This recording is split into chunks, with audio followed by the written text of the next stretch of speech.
Dito yung pinakaunang experience ko nung K-drama feels of making your own ramyun. Kumpleto yung ingredients na kailangan mo, ang dami pang options ng ramyun, tapos open sila hanggang 2 AM. Ito yung branch ng Jinmart sa may Balibago, katabi ng McDonald's. At dahil nga sa dami ng mga nag-e-enjoy na dito tumambay, this time meron na rin silang cafe. So hindi na lang tayo basta make your own ramyun ngayon. Pwede mo na rin isabay sa paborito mong coffee and pastries. Tapos, ang sarap pang tambayan hanggang sa madaling araw. May nakasabay kami ditong mga families who dine in together at yung mga pauwi na galing sa trabaho. We went here for a late night dinner at eto yung mga in-order namin. Ang sarap nitong blueberry yogurt drink. Pwedeng-pwede kahit sa mga kids. Of course, meron din tayong iced coffee which is a perfect match dito sa parang sandwich wrap na maraming vegetables and chicken on the inside. Meron ding soda refreshers, perfect for the summer heat, and fresh fruit shake like this watermelon that I'm having. Kung hindi ka mahilig sa matamis, meron din silang savory breads dito. Since we were having these for sharing, pinaslice na rin nila and they're going to serve it warm. Yung isa is parang pizza and the other one is parang cheesy sausage yung dating. Ito namang in-order ni Papa,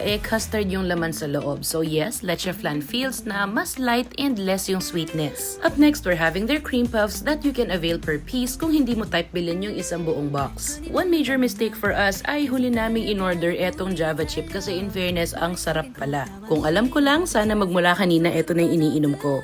Hot coffee. Para naman sa mga hindi mahilig sa frap and dessert drinks, of course, meron din dito ng hot coffee. At syempre, hindi na mawawala yung convenience na pwede na rin tayo dito mag-grocery not just for Korean items but also basic kitchen needs. So the next time na maghahanap kayo ng tatambayan hanggang sa madaling araw, you can try Jinmart and their newest cafe. Enjoy!